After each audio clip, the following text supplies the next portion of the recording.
በስጋ የተገለጠው ማን ነው የሚለው ላይ ነው ትንሽ ጊዜ መወስደው። እግዚአብሔር ይመስገን። በስጋ የተገለጠው ማን ነው?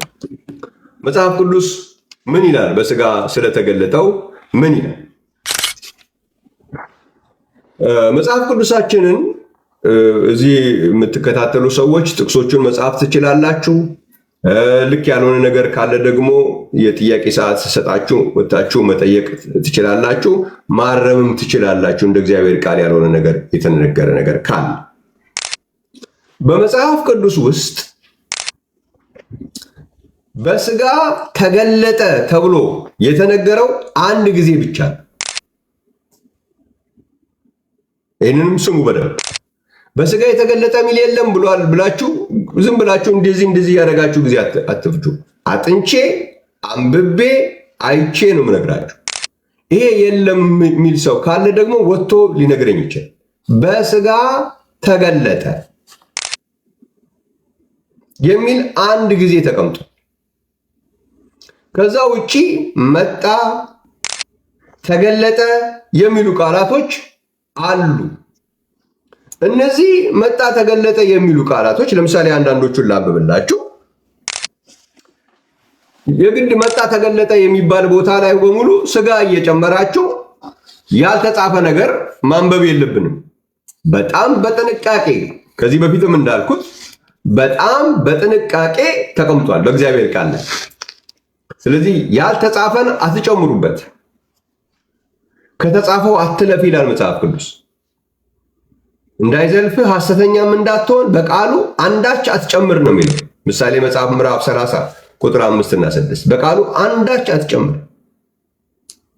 የኛን ሐሳብ፣ የኛን አስተምህሮ፣ የኛን ዶክትሪን ለማጠናከር ተብሎ የሚጨመሩ ቃላቶች መኖር የለባቸው። አንድ ጥቅስ ለምሳሌ ሉቃስ ምዕራፍ 17 ላይ ባነብ ሉቃስ ምዕራፍ 17 ጥቅስ መያዝ የምትፈልጉ ጥቅስ ያዙ። ቪዲዮ መቁረጥ የምትፈልጉም ቁረጡ ከዚህ ጀምራችሁ። ምክንያቱም ከዚህ በኋላ ማነባቸው በጣም ከባባድ ስለሚሆኑ ከአሁኑ ቆርጣችሁ ካላረጋችሁ ልትቸገሩ ትችላላችሁ፣ ግን አይጠቅማችሁም። ምክንያቱም ዘመኑ የቴክኖሎጂ ዘመን ነው። ሁሉ ሰው ሙሉውን የሚያዳምጥበት ዘመን ስለሆነ ራሳችሁን ነው የምታስገምቱት በመቆራረጥ። ሉቃስ መጽሐፍ ምዕራፍ 17 ቁጥር 30 ላይ ምን ይላል? እንደዚህ ይላል፣ የሰው ልጅ በስጋ በሚገለጥበት ቀን እንዲሁ ይሆናል አይልም።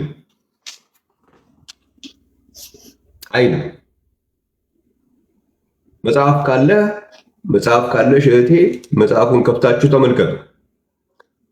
ሉቃስ ምዕራፍ 17 ቁጥር 30 የሰው ልጅ በስጋ በሚገለጥበት ቀን እንዲሁ ይሆናል አይልም።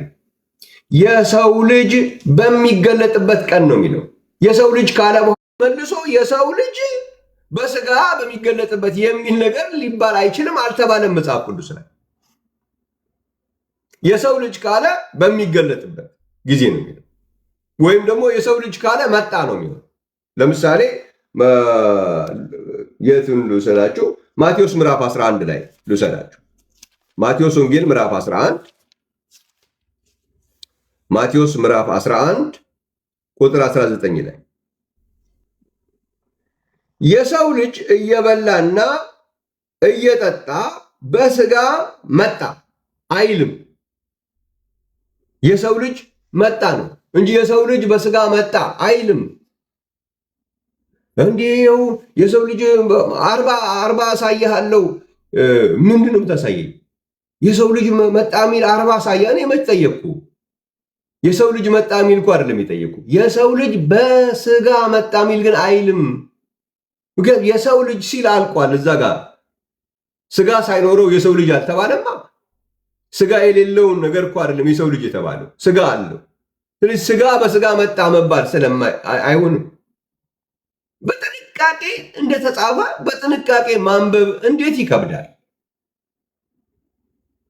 ይሄ እኮ ነው በየሃይማኖቱ ቤት በየቀኑ ዶክትሪን እንደ ሱቅ በደረቴ እየተፈበረከ እኮ የሚሄደው እኮ እንደዚህ አንዳንድ ቃላቶች እኮ እየተጨመሩ እኮ ቀላል የሚመስሉ አንድ ቃል ሲጨመር አንድ ፊደል አንድ ቀጪ ምን አላት እየተባለ ሲጨመር እኮ ነው ዛሬ እንደዚህ ለሰው በሙሉ ለያዥ ለገናዥ እስከሚያስቸግር ድረስ ሰው በየአቅጣጫው ግራ እየተጋባ ያለው። አስተማሪ ነኝ የሚል ሁሉ ሰባኪ ነኝ ያለ ሁሉ ምን ያለ ሁሉ እየወጣ ማት ነገር የሚናገርበት ዘመን ላይ የደረስነው እኮ የሚያስቆም ጠፋ እኮ። አልተጻፈም። ምን አለበት ይችን ብንጨምር? አትጨምርም። ታዲያ በምን መጣ ታዲያ? ስጋ ያለው ነው አይመጣው እንጂ ስጋ ያለው በስጋ መጣ ሊባል አያስፈልገውም። እግዚአብሔር ግን መንፈስ ስለሆነ መጽሐፍ ቅዱሳችን እግዚአብሔር በስጋ መጣ፣ እግዚአብሔር በስጋ ተገለጠ ቢል ያስኬዳል። እግዚአብሔር የተመሰገነ ይሁን። እሺ፣ ስለዚህ የሰው ልጅ መጣ ወይም የሰው ልጅ ተገለጠ ነው የሚለው መጽሐፍ ቅዱሳችን። የሰው ልጅ በስጋ መጣ የሚል አታገኙም። የሰው ልጅ በስጋ ተገለጠ የሚልም አታገኙም። ምክንያቱም የሰው ልጅ ሲል ኦልሬዲ ስጋ አለው። ስጋ ያለውን ነገር በስጋ መጣ የሚልበት ምክንያት መጽሐፍ ቅዱስ የለውም አላለም። ካላለ ደግሞ መተው ነው። እንዴት ሰው በመጽሐፍ ቅዱስ ኦቶሪቲ አምናለሁ፣ በመጽሐፍ ቅዱስ ስልጣን አምናለሁ ካለ በኋላ እንዴት ነው መጽሐፍ ቅዱስን ማስገደድ የሚቻል? ደግሞ ይህንን አስገድዶ መጽሐፍ ቅዱስን ለማስገደድ የሚኬደውን ነገር ተው ሲባል መልሶ እንዴት ነው ልክ የሚየን ወደ አብዬ አይነት ነገር ይኸው የማይለውን ኧረ መረጋጋት ያስፈልጋል። እንደሱ አይሆንም። ልክ እንደዚሁ እግዚአብሔር የተመሰገነ ይሁን የእግዚአብሔር ልጅ የሚል ቃል መጽሐፍ ቅዱስ ከተጠቀመ በኋላ ልክ የሰው ልጅ ካለ በኋላ ስጋን እንዳልጨመረ ሁሉ የእግዚአብሔር ልጅ ካለ በኋላም ስጋ ጨምሮ አያውቅም።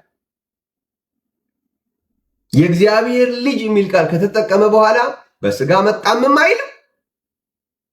የእግዚአብሔር ልጅ የሚል ቃል ከተጠቀመ በኋላ በስጋ ተገለጠም አይልም። ልክ የሰው ልጅ ብሎ ካለ በኋላ በስጋ መጣ እንደማይል የሰው ልጅ ብሎ ካለ በኋላ በስጋ ተገለጠ እንደማይለው ሁሉ የእግዚአብሔር ልጅ ካለ በኋላ በስጋ ተገለጠ አይልም።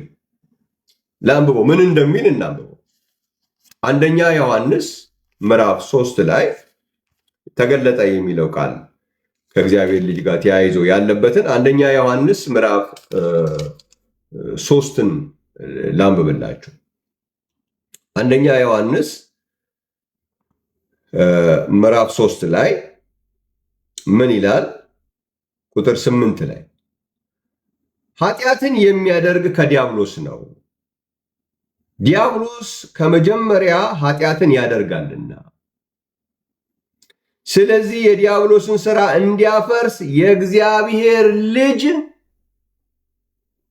የዲያብሎስን ሥራ እንዲያፈርስ መጽሐፍ ቅዱስ የያዛችሁ አንብቡ ከፍታችሁ። ምናልባት እዚህም ምናልባት እንደዚህ ማድረግ ከቻልኩኝ ይሻላል መሰለኝ። እስኪ ልክ ነው። ስለዚህ ያውላችሁ እንደዚህ እየተያየን እናንብበው። ይኸውላችሁ እዚህ ጋር ስለዚህ የዲያብሎስን ሥራ እንዲያፈርስ የእግዚአብሔር ልጅ እዚች ጋር ስጋ ሚል ከየት እያመጣችሁ ነው የምትጨምሩት? በቃ የእግዚአብሔር ልጅ ካለ በኋላ መጽሐፍ ቅዱስ ስጋ አይጨምርም። በቃ ካልጨመረ አትጨምር፣ አይጨምርም። በቃ አይጨምርም። ኦኬ፣ አንደኛ ዮሐንስ ምዕራፍ 5 ላይ እንሂድ። ምዕራፍ 5 ቁጥር 20 ምዕራፍ 5 ቁጥር 20 ይኸው የእግዚአብሔር ልጅ በስጋ እንደመጣ ከየት ነው የምትጨምሩት? እዚህ ጋር እናሳያችሁ። አንደኛ ዮሐንስ ምዕራፍ 5 ላይ እንሂድ። በስጋ መጣ የሚለው ተጽፏል። የት ቦታ? እዚህ ጋር በምን አድርጌ ላስገባላችሁ? አዲስ መጽሐፍ መጻፍ አለባችሁ። አዲስ መጽሐፍ መጻፍ አለባችሁ። ምንድን ነው የሚባለው? መደበኛ ኦልሬዲ ስላለ መደበኛ የሚል ሌላ መጽሐፍ አለበት። እዚህ ጋር የእግዚአብሔር ልጅ በስጋ የሚለው እንዲመጣ ከተፈለገ ማለት በመደበኛ አምጥታችሁ ጻፉ፣ እዚህ አስገቡ እንጂ የለም አልተጻፈም። የእግዚአብሔር ልጅ የሚል ከተናገረ በኋላ አይጨምርም። ሌላ ጥቅስ ደግሞ ሮሜ ምዕራፍ 1 ላይ ሮሜ ምዕራፍ 1 ላይ በነገራችሁ ላይ የአንደኛ ዮሐንስ ምዕራፍ 3ን ስናነብ የክርስቶስንም ያነሳና ከዛ በኋላ አብሮ አያይዞ ስለ እግዚአብሔር ልጆችም ያነሳል። ላሳያችሁ እንዴት እንደሆነ። እዚህ ላይ የእግዚአብሔር ልጆችና ይላል የእግዚአብሔር ልጆችና የዲያብሎስ ልጆች በዚህ በስጋ የተገለጡ ናቸው አይልም። የእግዚአብሔር ልጆችና የዲያብሎስ ልጆች በዚህ የተገለጡ ናቸው ነው የሚለው። ምክንያቱም ኦልሬዲ ስጋ አላቸው። እነኚህ የእግዚአብሔር ልጆች የተባሉትም ሆነ የዲያብሎስ ልጆች ያላቸው ኦልሬዲ ስጋ አላቸው። ስጋ ያላቸውን ነገሮች መልሶ በዚህ በስጋ የተገለጡ ናቸው ብሎ ስጋ አይጨምርም።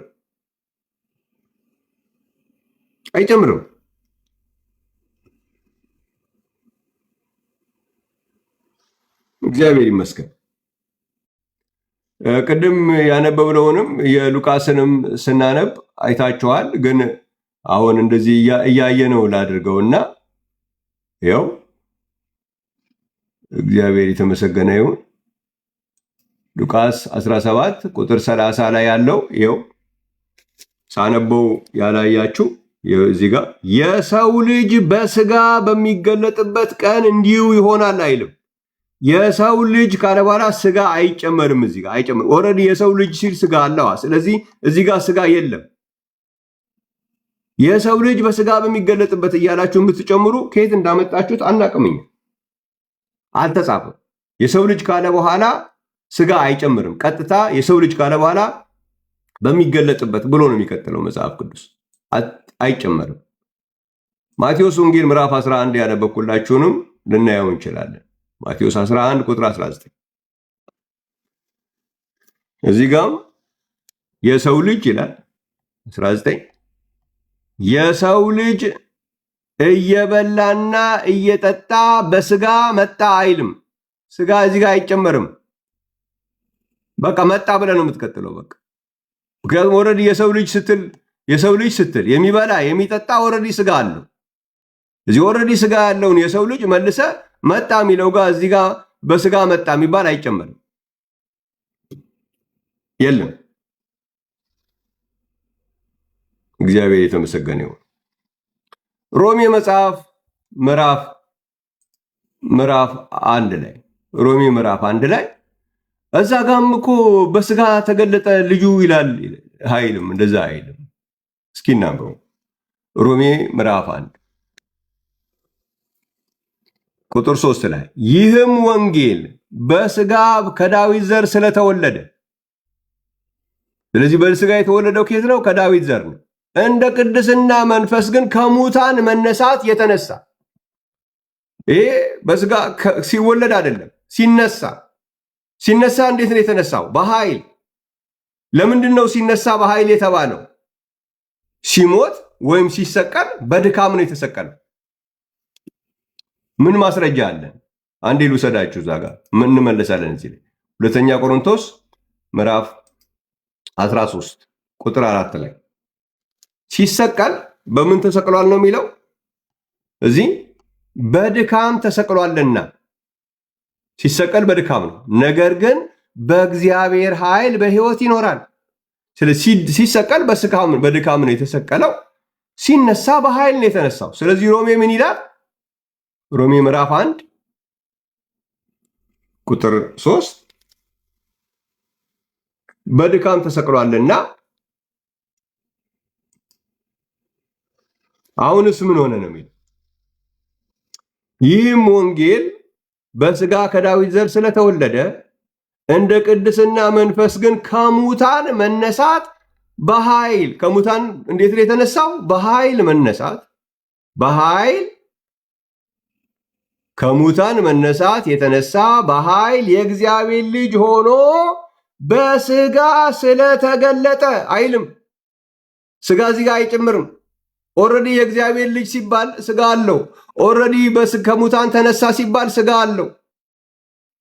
ስለዚህ እዚህ ጋር የእግዚአብሔር ልጅ ሆኖ በስጋ ስለተገለጠ ስለ ልጁ ነው አይልም፣ አይጨምርም። የእግዚአብሔር ልጅ ካለ በኋላ ስጋ አይጨምርም። እዚህ መጽሐፉ የማይጨምረውን ነገር በግድ እየጨመርን መቀጠል አይቻልም። ስለዚህ የሰው ልጅ መጣ ወይም የሰው ልጅ ተገለጠ፣ የእግዚአብሔር ልጅ መጣ፣ የእግዚአብሔር ልጅ ተገለጠ ነው የተጻፈው። የሰው ልጅ በስጋ መጣ ሚልም የለም፣ የሰው ልጅ በስጋ ተገለጠ ሚልም የለም፣ የእግዚአብሔር ልጅ በስጋ መጣ ሚልም የለም፣ የእግዚአብሔር ልጅ በስጋ ተገለጠ ሚልም የለም። ስጋ የሚባል ነገር የእግዚአብሔር ልጅ ካለ በኋላ ወይም የሰው ልጅ የሚል ቃል ከተጠቀመ በኋላ መጽሐፍ ቅዱስ ስጋ የሚል ቃል አይጠቀምም። መጽሐፍ ቅዱስ ካልተጠቀመ እኛም መጠቀም የለብንም። ታዲያ ምን ጋ ነው የሚጠቀመው?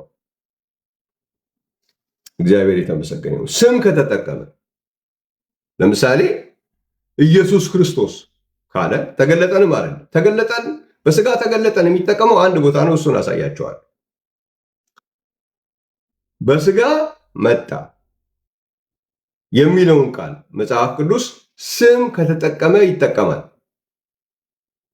ለምሳሌ አንደኛ ዮሐንስ ምዕራፍ 4 ላይ አንደኛ ዮሐንስ ምዕራፍ 4 እግዚአብሔር ይመስገን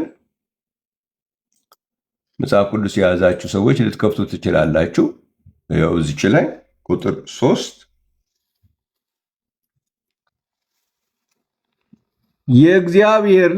የእግዚአብሔር ልጅ በስጋ እንደመጣ አይልም። አያችሁ፣ ስም ነው እዚህ ጋር ያለው።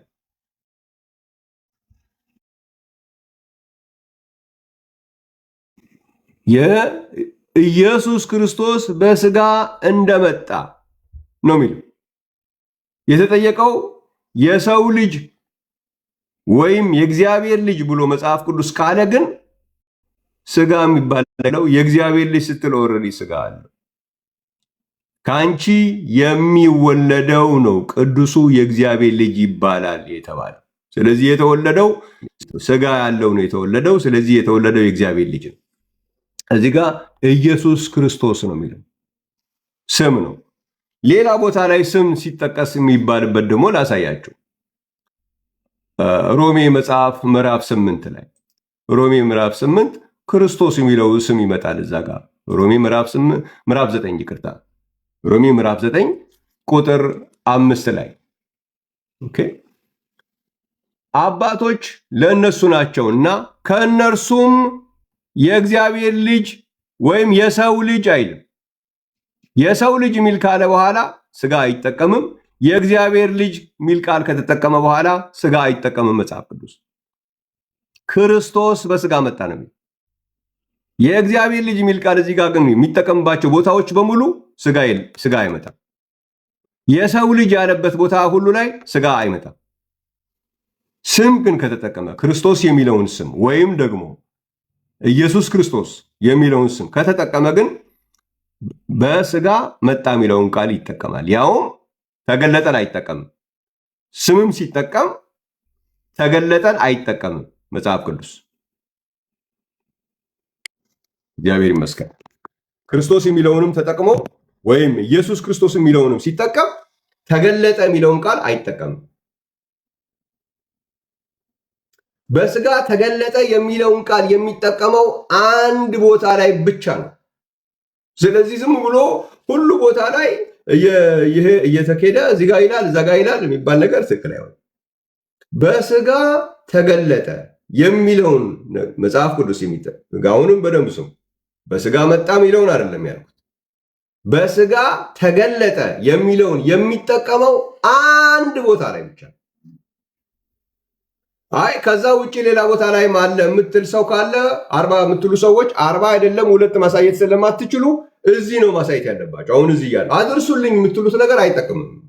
እዚህ ቁጭ ብላችሁ እየሰማችሁኝ ቆይታችሁ ለፓስተር በረከት አድርሱልኝ የሚባል ነገር የለም። ግል ጊዜ ሲሰጣችሁ ገብታችሁ ማሳየት ነው። የት ቦታ ላይ ነው በስጋ ተገለጠ የሚለውን የሚጠቀመው መጽሐፍ ቅዱስ? አንደኛ ጢሞቴዎስ ምዕራፍ 3 ላይ አንደኛ ጢሞቴዎስ ምዕራፍ 3 ላይ እንደዚህ ይላል። እግዚአብሔር የተመሰገነ ይሁን። አንደኛ ጢሞቴዎስ ምዕራፍ 3 እግዚአብሔር ይመስገን። ይህችንም እንግዲህ እንደተለመደው እዚህ ላይ እንያት። አንደኛ ጢሞቴዎስ ምዕራፍ 3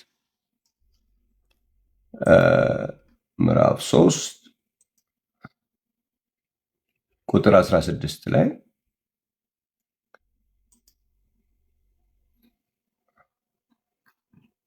ኦኬ፣ እዚህ ላይ ብዘገይ ግን በእግዚአብሔር ማደሪያ ቤት መኖር እንዴት እንደሚገባ ታውቅ ዘንድ እጽፍልሃለሁ። ቤቱም የእውነት አምድና መሰረት የሕያው እግዚአብሔር ቤተ ክርስቲያን ነው። እግዚአብሔርንም የመምሰል ምስጢር ያለ ጥርጥር ታላቅ ነው፣ በስጋ የተገለጠ። እዚህ ጋር ያለው በስጋ መጣ አይደለም፣ በስጋ ተገለጠ የሚል እዚህ ነው ያለው። በመንፈስ የጸደቀ ለመላእክት የታየ በአሕዛብ የተሰበከ በዓለም የታመነ በክብር ያረገ።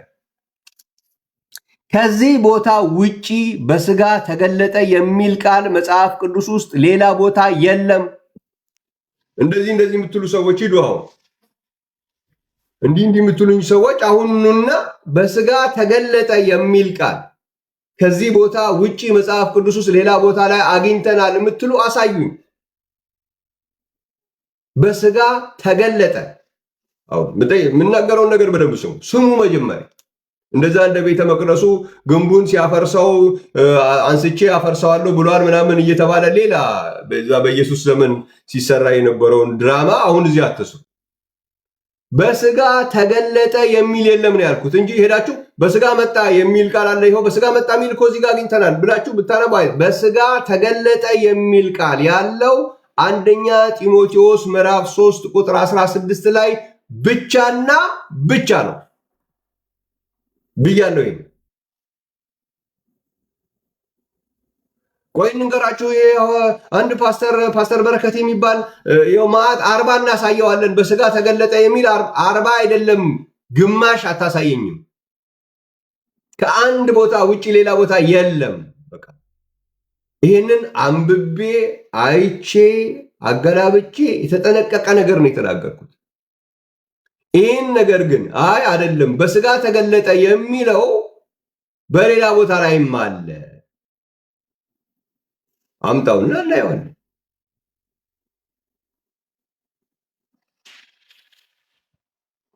አምጣውና እዚሁ አሁን አድርሱልኝ የሚባል ነገር በሌለበት ማለት ነው። ይሄ በስጋ የተገለጠው ማለት ነው። እግዚአብሔር የተመሰገነ ይሁን። አንዳንድ ወገኖቼ አንዳንዶቹ በግሪኩ ቢያየው ኖሮ ይገባው ነበረ ብላችሁ ያላችሁኝም አላችሁ። ገብታችሁ ልታስረዱኝ ትችላላችሁ። እዚህ ጋር ለሁላችሁም ልናየው እንችላለን። እንዲያውም ይሄ በስጋ ተገለጠ የሚለውን በግሪኩ ላይ ሄደን ብናየው ምንም አይከፋም። እግዚአብሔር የተመሰገነ ይሁን። አንድ ባለቤት ነው ያለው። ባለቤቱ ሕያው እግዚአብሔር ነው። እግዚአብሔር የተመሰገነ ይሁን።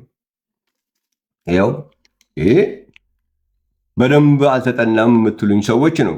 ከዚህ በላይ እንዴት እንድናጠናው እንደፈለጋችሁ ልታሳዩን ትችላላችሁ። ግሬት ኢንዲድ ዊ ኮንፌስ ኢዝ ዘ ሚስትሪ ኦፍ ጎድሊነስ ይላል። and he was manifested in the flesh ይላል። who is this he? ማን ነው ይሄ he የተባለ? ባለቤት ከላይ አለ ማለት ነው። ሂ የሚል እዚህ ጋር ከመጣ ከዚህ በፊት የዚህ ሂ ባለቤት ከላይ ተጽፏል። ማን ነው ያ ሂ? ምን ይላል እዚህ ላይ? ኢፍ አይ ዲሌይ ዩ ሜይ ኖ ሃው ዋን ኦት ቱ ቢሄቭ ኢን ዘ ሃውስ ሆልድ ኦፍ ጋድ which is the church of the living God, a pillar and a buttress of the truth. The church of the living God. living God ነው ባለቤቱ። ስለዚህ he was manifested ሲል ማን ነው በስጋ የተገለጠው? the living God። እሺ ሌላኛውንም እንየው። ግሪኩም ተመሳሳይ ነው። ግሪኩንም እናየዋለን። ምንም ችግር የለው። ችግር የለው እና በሌላም የሚታይ ያላችሁኝ ሰዎች በፈለጋችሁትም ብታዩት ምንም የሚመጣ ነገር የለውም። ይኸው ይሄ ደግሞ እንግዲህ ኪንግ ጀምስ ቨርዥን አለ። ኪንግ ጀምስ ቨርዥን God was manifested in the flesh ነው የሚለው። እግዚአብሔር ይመስገን። ከዚህ ጋር the message ባይብል ላይ ደግሞ ሄዳችሁ This Christian life is great mystery for exceeding our understanding, but some things are clear through. He appeared in human body. He appeared ነው የሚለው he. እዚህ ጋር New American Standard Bible by common confession great is the mystery of godliness ይልና he who was revealed ነው የሚለው he ማን ነው ይሄ he? ከላይ ሄዳችሁ ስታየው the living God ግሪክ ያላችሁኝም ይኸው ግሪኩም ምን እንደሚል ተመልከቱ። ይኸው እዚህ ጋር who was revealed ይኸው እዚች ጋር who was revealed in the flesh ነው የሚለው who ነው የሚለው who is this who? ሆስ ፋኔሮቲ ኦን ሳርኪ የሚለው ማለት ነው። ሆስ ፋኔሮ ኦን ሳርኪ who was revealed in the flesh. Who was revealed in the flesh. Hos fanero on sarki. ማን ነው ይሁ ብላችሁ ወደ ላይ ከፍ ብላችሁ ብታዩት ምንድን ነው የሚለው? ይሄ 15 ነው። ቁጥር 15 ላይ ሄዳችሁ ስታየው ምንድን ነው የሚለው? The living God. The church of the living God. ተመሳሳይ ነው። ስለዚህ እዛ ላይ ምንድን ነው የተቀመጠው? ሂ ተብሎ ነው የተቀመጠው፣ ወይም ሁ ሆስ ብሎ ይለዋል። እንግዲህ ግሪኩን ሪፈር አድርገ ያላችሁኝ ሰዎች ይኸው ሂ ነው ወይም ሁስ ነው የሚለው ወይም ሁ ነው የሚለው። ሆስ የሚለው የግሪክ ቃል ሁ ተብሏል። በአብዛኛው የእንግሊዝ እኛ መጽሐፍ ቅዱስ ትርጉሞች ላይ ደግሞ ሂ ተብሎ ነው የተተረጎመው። ዘይ አይደለም ማኒፌስት ያደረጉት ጊዜ የሆኑ አካላቶች አይደሉም። በስጋ የተገለጠ ሂ ነው የሚለው ሰርድ ፐርሰን ሲንጉላር። ሂ ዋዝ ማኒፌስትድ ኢን ዘ ፍሌሽ። ሆስ ፋኔሮ ኦን ሳርኪ። ሆስ ሁ። አብዛኛው እንግሊዝኛ ደግሞ ሁን ሂ ብለው ነው የተረጎሙት። ማን ነው ያ ሂ የሚለው? ከላይ ያለውን ባለቤት ያመለክታል። ከላይ ያለው ባለቤት ማን ነው? ዘ ሊቪንግ ጋድ። ሌላ ባለቤት የለም። ስለዚህ እርሱ በስጋ ተገለጠ። ማን ነው ሲባል ሕያው እግዚአብሔር። አማርኛቸው ላይ ስታነቡ ቤቱ የእውነት አምድና መሰረት የሕያው እግዚአብሔር ቤተ ክርስቲያን ነው። እግዚአብሔርን የመምሰል ሚስጥር ያለ ጥርጥር ታላቅ ነው። እርሱ በስጋ ተገለጠ። ሂ the living God። እግዚአብሔር የተመሰገነ ይሁን። The living God was manifested in the flesh. He was manifested in the flesh. He የዛ ሂ ባለቤት ማን ነው? ቁጥር 15 the living God ሕያው እግዚአብሔር። ሕያው እግዚአብሔር ማን ነው? በመጽሐፍ ቅዱስ መሰረት አብ ነው። ሕያው እግዚአብሔር አብ ነው። ማርቆስ ወንጌል ምዕራፍ 16 ቁጥር 16 ሕያው እግዚአብሔር አብ ነው። ዮሐንስ ወንጌል ምዕራፍ 6 ቁጥር 68። እነዚህን ጥቅሶች እስከዛሬ በተደረገው መንገድ እንኳን እናጠፋለን ቢባል አይቻልም። ማርቆስ 16:16 ከዚህ በኋላ ከመጽሐፍ ቅዱስ ለማውጣት ቢሞከር አይቻልም፣ በየሰዎች እጅ ገብቷል፣ ዲጂታል ሆኖ በየሰው ቤት ገብቷል። ዮሐንስ ወንጌል ምዕራፍ 6 ቁጥር 68ን ከዚህ በኋላ ከሰው አእምሮ ፍቀን እንኳን ከወረቀት ላይ እንኳን ፍቀን እናውጣ ቢባል እንኳን ሶፍት ኮፒው በሰዎቹ እጅ ሁሉ ገብቷል። ከዚህ በኋላ ማጥፋት አይቻልም። ያው እግዚአብሔር አብን የሚያመለክት የመጽሐፍ ቅዱስ ቃል ነው። ስለዚህ ይህንን ለማጥፋት እንደዚህ ብሎ ስማ ብለህ እጅን እየጠነቆልክ ብትውል ምንም አይጠቅምም። የምታጠፋው ነገር የለም። ድምፅ ትቆርጣለህ፣ ቪዲዮ ትቆርጣለህ። የእግዚአብሔር ቃል ግን ልትቆርጥ አትችልም። ዛሬ እኔ የምናገረውንም ልትቆርጠው ትችላለህ። ከትፈህ የሚያመቸው ቦታ ላይ እንዲህ እያልክ ታወጣው ትችላለህ። የእግዚአብሔርን ቃል ግን መቁረጥ አትችልም። የሚያዋጣው ለእኔም ለአንተም ለአንቺም ለሁላችንም የሚያዋጣው የእግዚአብሔርን ቃል የበላይ አድርገን ቃሉ ለሚለን ነገር አሜን ብለን መታዘዝ ነው። የሚያዋጣው ያ ብቻ ነው። ስለዚህ መጽሐፍ ቅዱሳችን በስጋ ተገለጠ የሚለው ሕያው እግዚአብሔርን ነው። በእንግሊዘኛም ቼክ ብታደርገው በግሪኩም ቼክ ብታደርገው በስጋ የተገለጠው ሕያው እግዚአብሔር ነው። ሕያው እግዚአብሔር ደግሞ በግልጽ ቋንቋ መጽሐፍ ቅዱስ ለእግዚአብሔር አብ ወይም ለአብ የሚጠቀመው ቃል ነው። ምንም ማድረግ አንችልም። እግዚአብሔር የተመሰገነ ይሁን። ስለዚህ መጽሐፍ ቅዱሳችን ውስጥ የሰው ልጅ በስጋ ተገለጠ ሚልም የለም። የሰው ልጅ በስጋ መጣ ሚልም የለም። የእግዚአብሔር ልጅ በስጋ መጣ ሚል የለም። ልብ አድርጉ። በስጋ ሚለውን ቃል የብዙዎቻችሁ ጆሮ ስጋ ሚለውን ይተፋዋል። ለምን እንደሚተፋው አላውቅም። የእግዚአብሔር ልጅ መጣ አላለም።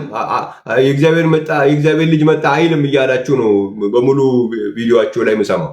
ስለዚህ ሁሉንም ስሙ። ለመልስም ያመቻል። ስትመልሱ ሰው ያለውን ነገር ብላችሁ ስትናገሩ መልስ ይሆናል። ስለዚህ እኔ የሰው ልጅ መጣ የሚል የለም አላልኩም። የሰው ልጅ ግን በስጋ መጣ ሚል የለም። የሰው ልጅ ተገለጠ ሚል የለም አላልኩም። የሰው ልጅ በስጋ ተገለጠ ሚል ግን የለም።